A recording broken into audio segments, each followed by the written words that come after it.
Hello everyone, Santir here, and welcome to the Ranger part of my Guild Wars 1 skill review project. Now, I'm out here in the Isle of the Nameless, because I need to talk about a bunch of different mechanics related to the Ranger. They have a bunch of different things that are kind of specific and unique about them, one of which you'll see flapping its way around, which is pets. So I guess I might as well start touching on them a little bit. Rangers can have pets. They have an entire attribute line called Beast Mastery that is dedicated to pets and making pets work and things like that. And they have a specific type of skill, which is called a pet attack. Unfortunately, I'm now realizing that I neglected to put one on my bar, but the basic way that they work is they apply a buff to your pet that gets used the next time your pet attacks. You can actually bring up a panel for your pet with some basic commands telling it to attack a specific foe, to return to you, things like that, showing its health. And you can see when you use a pet attack that the icon for it will show up on their bar until they attack. Pets can be quite powerful. They come in a couple of different varieties. I guess I will touch on them in more detail in a little bit, because there's a menagerie where you can do a bunch of pet-related stuff. But if you want a pet, this is the profession that has it.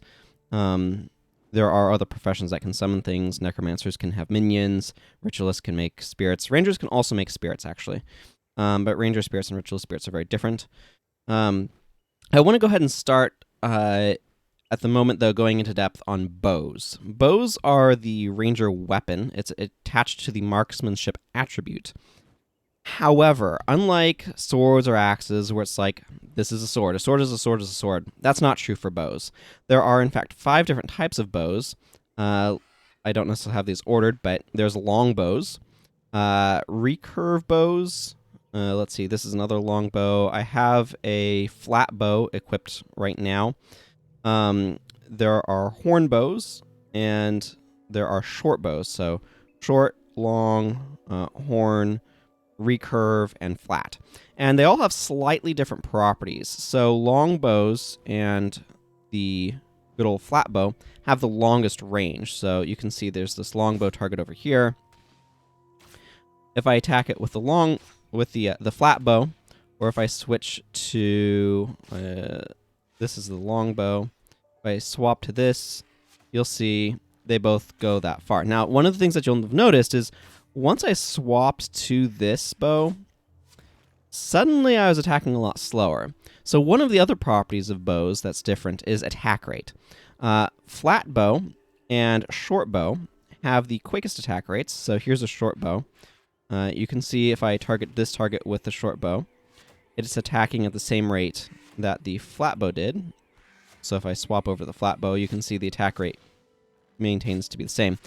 However, short bows have a short range. So I can hit the short bow target from here. My pet is unfortunately doing a lot of damage. But from right here, I guess I can hit the recurve bow target. But the long bow target's up, and I have to run forward to get to it. So there's that as a property of bows. Let's see, where is this?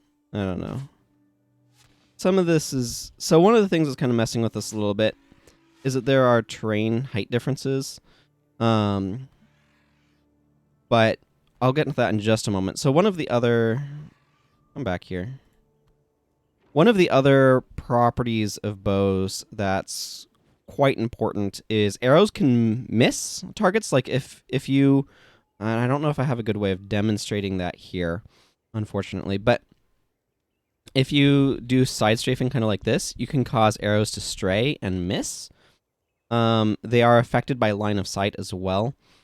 And so there's some additional properties. Look at the flight arc, okay, on this flat bow.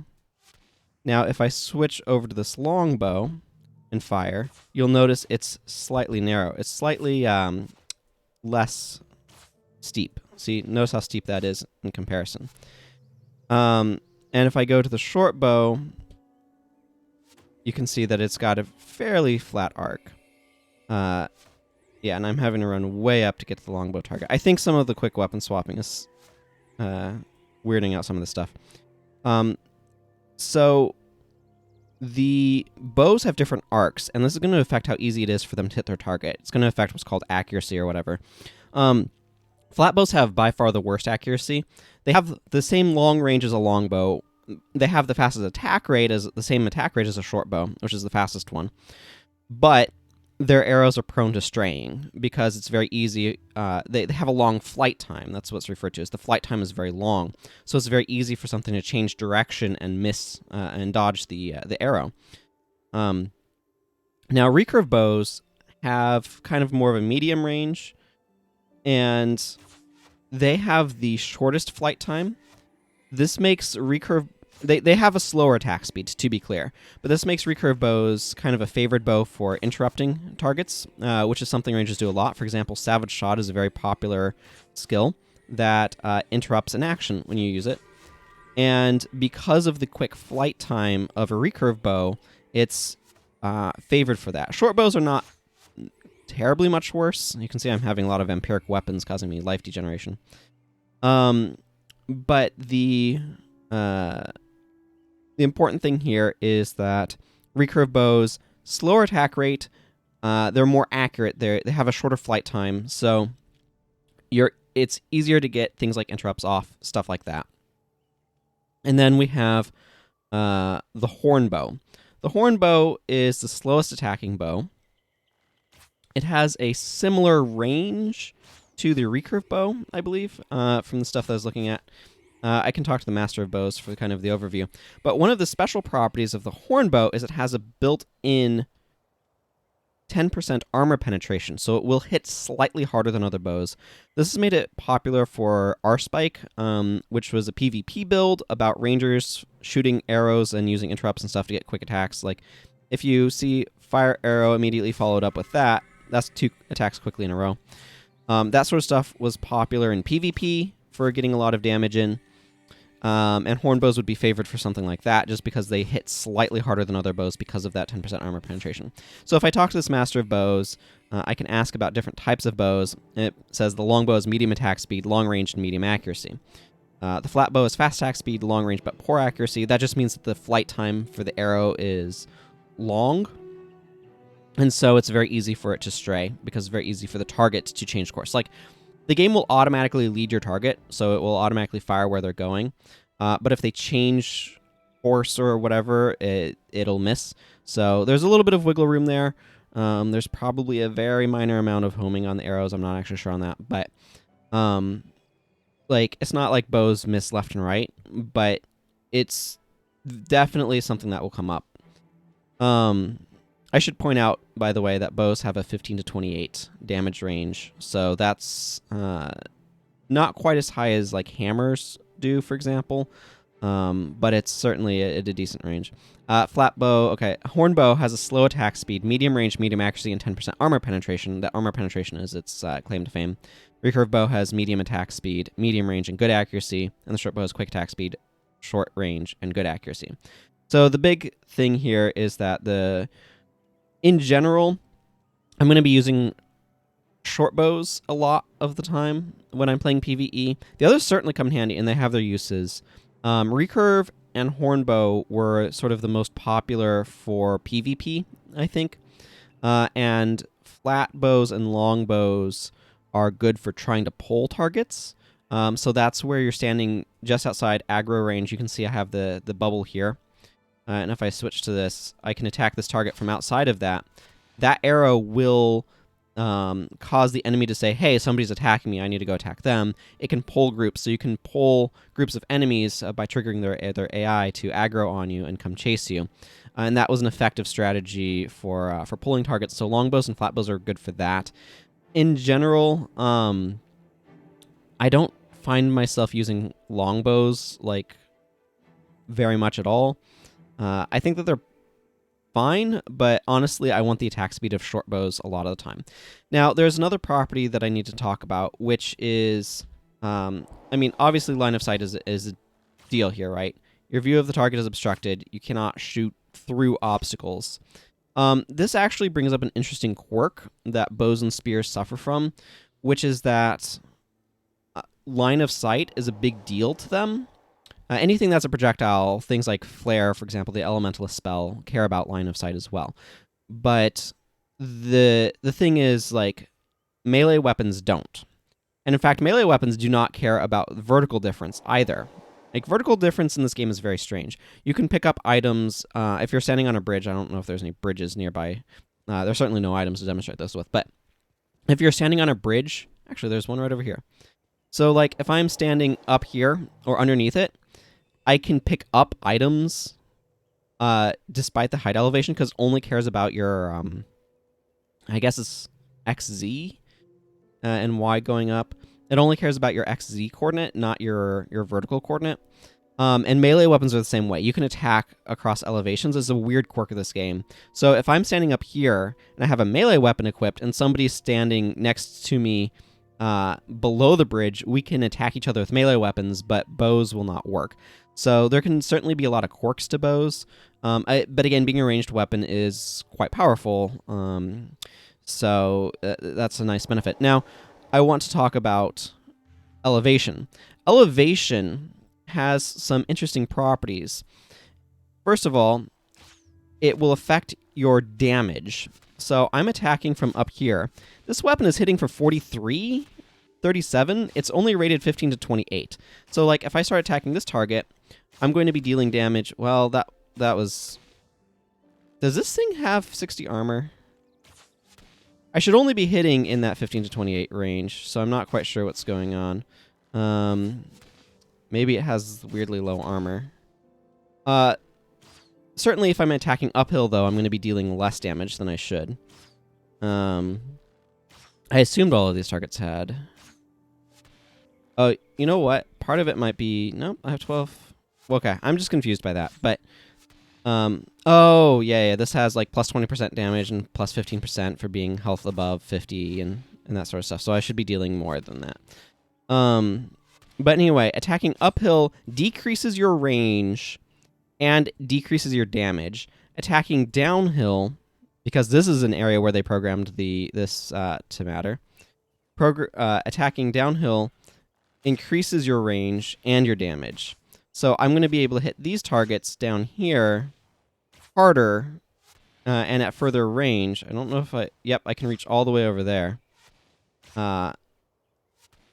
So attacking downhill increases range and damage. Attacking uphill decreases them. So this is another interesting quirk of bows and something to be aware of. They certainly did a lot with how these things work. Okay, I want to touch on a couple of specific types of skills rangers have that I did remember to bring with me. So one of them is preparation. So right here I have glass arrows. It is an elite preparation. And preparations, there's something you're going to see come up. You can only have one preparation active at a time. It's just like glyphs, for example, or stances in that regard. So you probably are not going to bring multiple preparations. Glass arrows is one that makes my arrows hit harder. So they're all flavorfully... That's not true. They're mostly flavorfully like, I am preparing my weapon for combat in some way. So they have some set duration and they have some set effect. The sort of good example of some of these sorts of things in a clearer sense is something like apply poison. It makes your physical attacks become poisoned or inflict poison. When it says physical attacks there, I believe it's just referring to your weapon. I don't think it means dealing physical damage. So like this doesn't affect spells, basically. But apply poison is like you apply poison to your weapon. It gets a little murkier with something like Scavenger's Focus. No, that's a skill. I thought that was a preparation. Whatever. Never mind. There's some that can be a little wonky. I guess Marksman's Wager is a preparation. That's like you're wagering whether or not it's weird. But for the most part, they're kind of flavored as like you're preparing your weapon. Sometimes they are more broadly affecting things, and other times, glass arrows is a preparation that's like that only affects arrows, whereas apply poison affects all attacks. So anyway, what this does is this just makes my arrows hit harder for the duration. It's a self buff. You cannot apply it to other people. Yeah, you can see the additional damage coming through here where I'm hitting for like 72 and stuff on this target.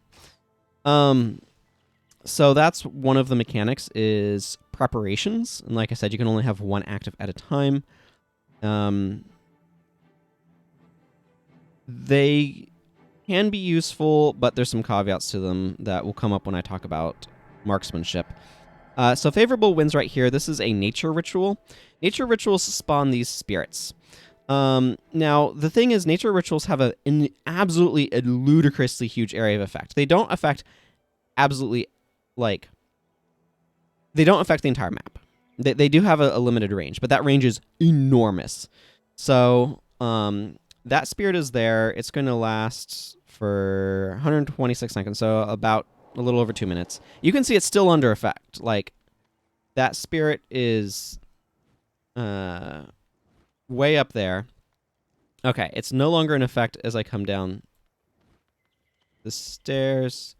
Okay, so its range is... It looks like it's about double earshot, which is this aggro bubble, or maybe a little beyond. Maybe like 2.2 or something.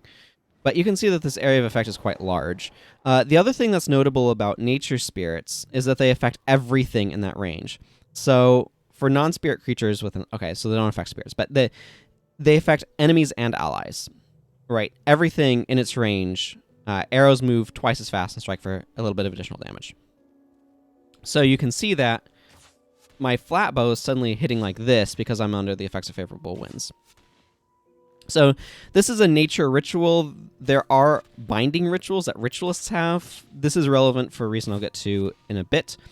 The other thing that rangers have, aside from pets and pet attacks and stuff, which I already talked about a little bit and we'll talk about a little bit more later, is traps. So traps are basically you set up an area. So like if I just use this right here, you can see the skill goes off, but absolutely nothing happens. And this one, you're basically not going to see anything happen. It will expire after 90 seconds. I want to say all traps are easily interrupted and have like a 2-second activation time. So that there might be that's the general case anyway. So while you're activating the trap, you can be easily interrupted, which means that any weapon attack will interrupt you. So spells, like being hit by a spell won't interrupt you, I don't believe. But being hit by... It's basically the same thing as being dazed, kind of. So any attack by an enemy, a physical weapon attack, will interrupt you when you're trying to activate a trap. And when an enemy walks into its area of effect, or is in its area of effect, I should say, because you can put them point-blank range, the trap will trigger, and its effect will go off. So, for example, this one, all nearby foes are struck for 27 piercing damage and become poisoned for 16 seconds. And they have a limited duration. You can stack traps, and that has been a powerful strategy at times, to just put a bunch of traps in the same area, and then when an enemy walks into them, perhaps because you are placing them in a group of rangers, and then you lure them in with a flatbow shot, and they walk into it, and they get hit by all the traps at once, they can deal large amounts of damage. So traps are a particular ranger thing. Oh, it just went off up here. I heard it go off, but we missed it. Oh, well. I'm going to go place one on this area up here, actually. So you can see, I placed the trap. Because there's enemies and it goes off right away, you can see the sort of the effect of it. Now all of these guys are poisoned. They took a bit of damage. They're going to degenerate. Rangers in general have a lot of ways of applying poison in particular. That's kind of their condition du jour. They have had a lot of bleeding added. They didn't originally... Like, originally Rangers could not apply bleeding, or very sparsely could. But as things progressed, they got a lot more ways of inflicting it. But that's kind of an overview of traps. So, of course, Rangers also have stances. I don't really have the attributes to make that one any good. So let's go ahead and talk about pets, and then we will talk about attribute lines. Now, the reason why...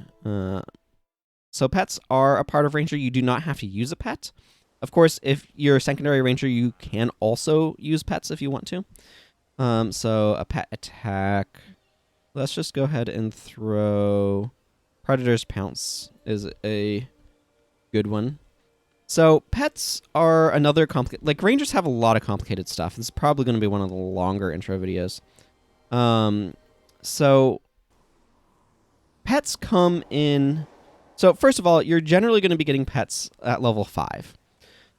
Wild animals throughout the game are, I want to say they're always level 5, but I can't say that with 100% absolute certainty, but they're basically always level 5. I think there might be some that are like level 3s, things like that.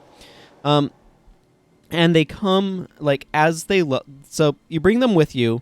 They get experience just like the rest of your party does.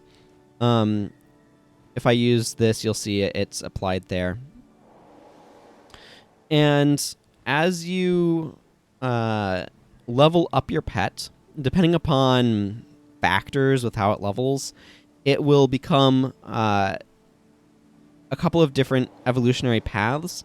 So basically, pets have a neutral path where they have, like, I mean, it's neutral. So I think they have like 480 HP and other stuff. You'll see mine has 420. This is because it's along the dire path. If it didn't have the name, you'd see that. So I believe I can talk to this person and I can be like, oh, I want to see a crane. And so you can see there's level 12 Elder, Playful, Aggressive. So one of these is the neutral path. One of these is a path that increases damage but lowers max HP. I believe Playful is neutral. Aggressive lowers max HP and increases attack damage. And Elder decreases attack damage and increases HP. And that continues all the way on to the max level here, where there is Dire as well as Aggressive. And Hearty as well as Elder. So the level 20 Dire Crane is going to deal more damage but have way less HP than the Playful, I guess, is the neutral one, I'm assuming. And then like Hardy and Elder or whatever are going to have more HP but deal less damage. So in general, I'm going to want Dire because I'm going to want my pet to deal damage and deal as much damage as possible. The other thing about pets is that their AI can be a bit derpy. They are... So basically the developers, ArenaNet, a while ago, if my memory serves me correctly, basically said, like, if we made pet AI actually work well, they'd be overpowered. Like, all of the pet stuff would have to be nerfed. So pets can be a little unresponsive. But they are an additional source of damage. They're also an additional body to heal. They do count as an ally. So for skills like I Will Avenge You, if your pet is dead, that will trigger stuff.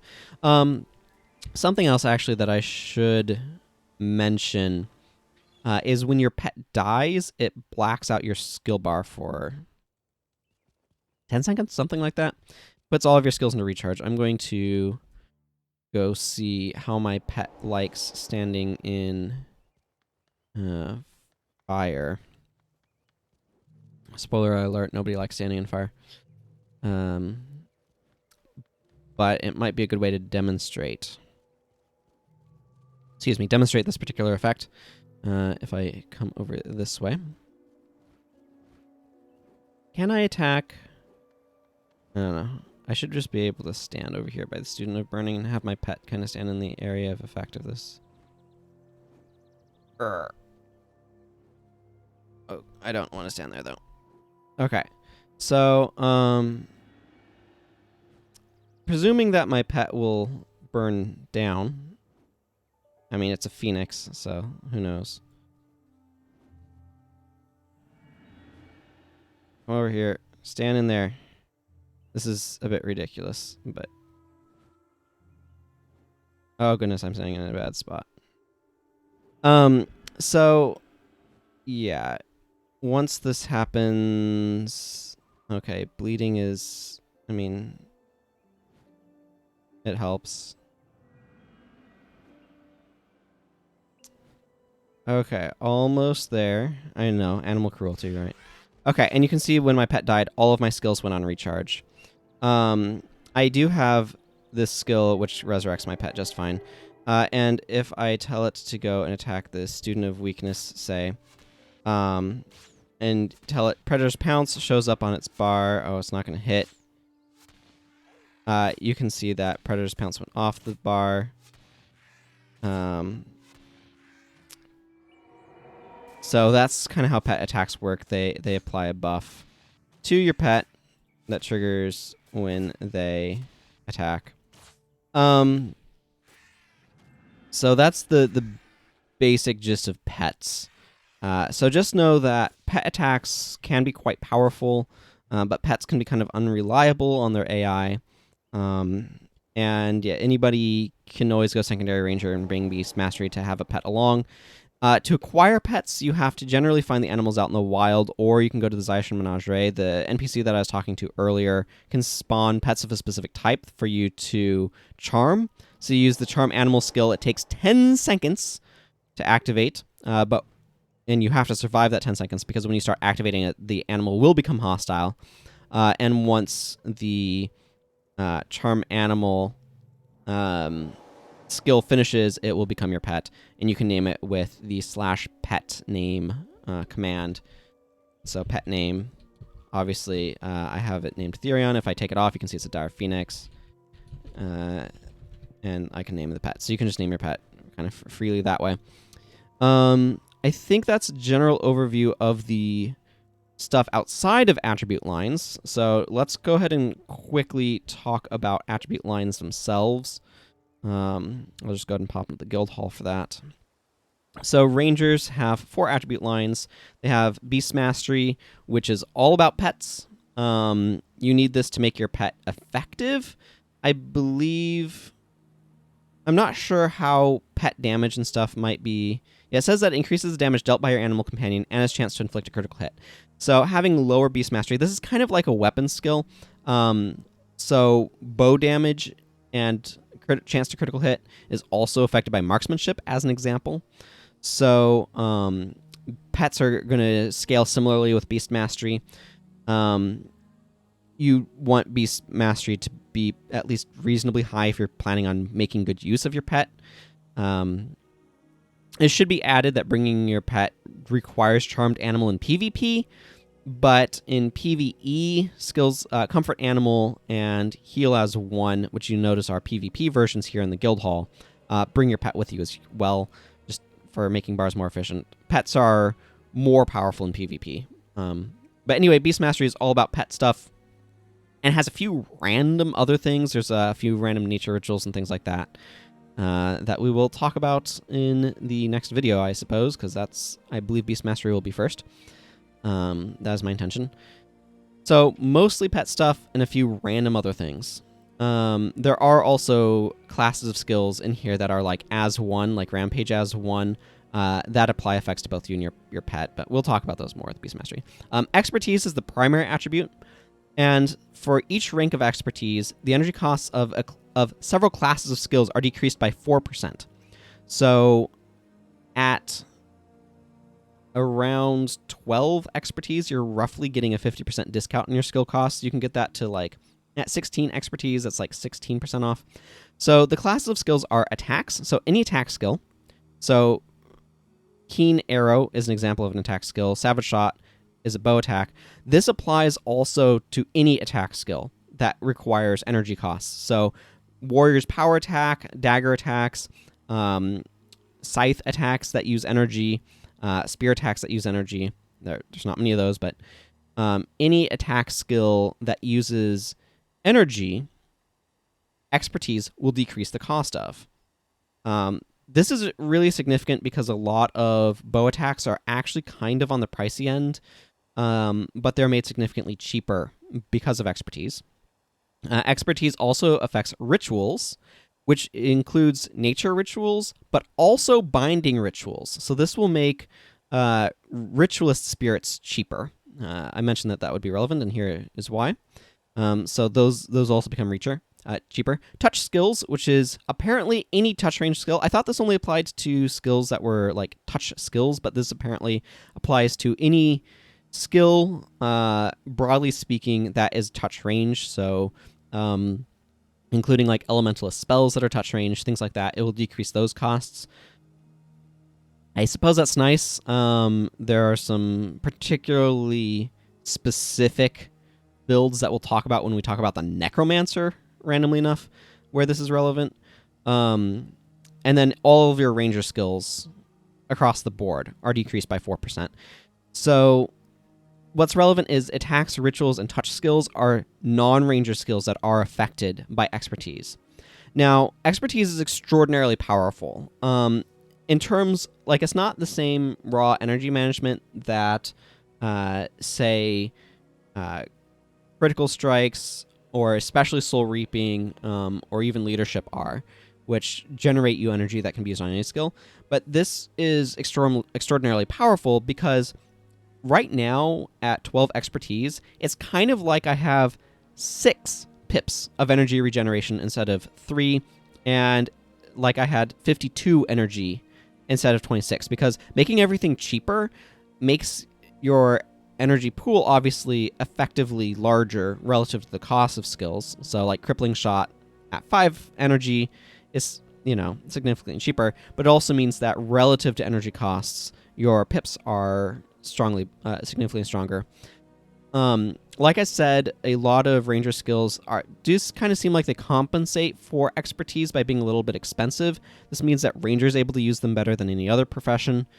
But they still kind of don't want to be using super expensive skills. Wilderness survival is just a category of skills that are support skills. This is basically a support line. A lot of the expertise skills are kind of also support line. Expertise is extraordinarily powerful, by the way. It's one of the stronger primary attributes in terms of like its effect and what it does. But anyway, wilderness survival, like I said, is a bunch of support stuff. It has a lot of traps and other things. But mostly it's a bucket where a bunch of stuff is tossed that's not pet related and not like being limited to ranger. And then we have marksmanship, which is the attribute for bows. This is where most of your bow attacks are, not all of them. For example, Zojin shot is a bow attack. That is in expertise. But marksmanship is predominantly where bow attacks are, and it is also how it scales your bow damage. Bows require marksmanship. That's kind of that. And I should talk about armor. I just realized I did not. So rangers have base 70 armor. As already mentioned, they have a slightly fewer pips of energy regen. So just going over it, they have base 70 armor. All of their armor also has plus 30 armor against elemental damage. So they're not quite as durable in melee combat or against physical attacks as a warrior is. Warriors have 80 plus 20. So they have 100 armor against physical damage. Rangers only have 70. But rangers have 100 armor against elemental damage. So whenever you see an enemy ranger, like a dwarf ranger or whatever, anything that's a ranger primary as an enemy, you can know that they'll be taking half damage from elemental sources. So this is cold, lightning, fire, and earth. So those are all decreased. Also, rangers, it looks like their chest piece gives them plus 5 energy, and they also get an additional pip of energy regeneration on their pants, it looks like. So they do have slightly more energy than a warrior. I think they're the only profession with 3 pips of energy regeneration. Most of them have 4, actually. Excuse me. The Paragon and Warrior have 2, but most of them have 4. Ranger has 3. Since I'm here, I might as well talk about their insignia more specifically, just kind of go over them. So the runes, of course, are what you'd expect. They're all the standard minor, major, and superior for their different attribute lines. Then they have a suite that gives an additional plus 15 armor against specific types of damage. So plus 15 against earth or lightning, fire, cold. I basically never use these insignia because being specific like this is questionable. If you want general purpose armor, you're going to be finding that damage varies in different places. Scouts gives you an additional 10 armor while using a preparation, and Beastmasters gives you an additional 10 armor while your pet is alive. I don't tend to use these either. I tend to just use generic. Like, I have basically a set of Radiant armor and a set of Survivor armor, which are generic insignia that anyone can use. So, like, Radiant is plus energy, and Survivor is plus health. Interesting that Radiant's worth so much more right now. Anyway, I think that's overall a good overview of the Ranger. Rangers are known to use other weapons. Like, this guy has some warrior weapons lying around. And this blood magic staff for random reasons. So they are, like, quite capable of using stuff outside of their attribute lines, but just be aware that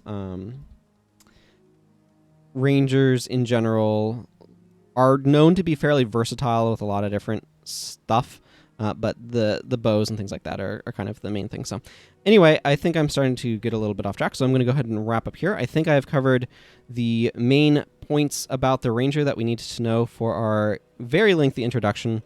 Like I said, Rangers have a lot of unique mechanics and a lot of that stuff, so we're going to go ahead and start with Beast Mastery next time. So until then, everyone, take care. Bye-bye. Might as well wave out.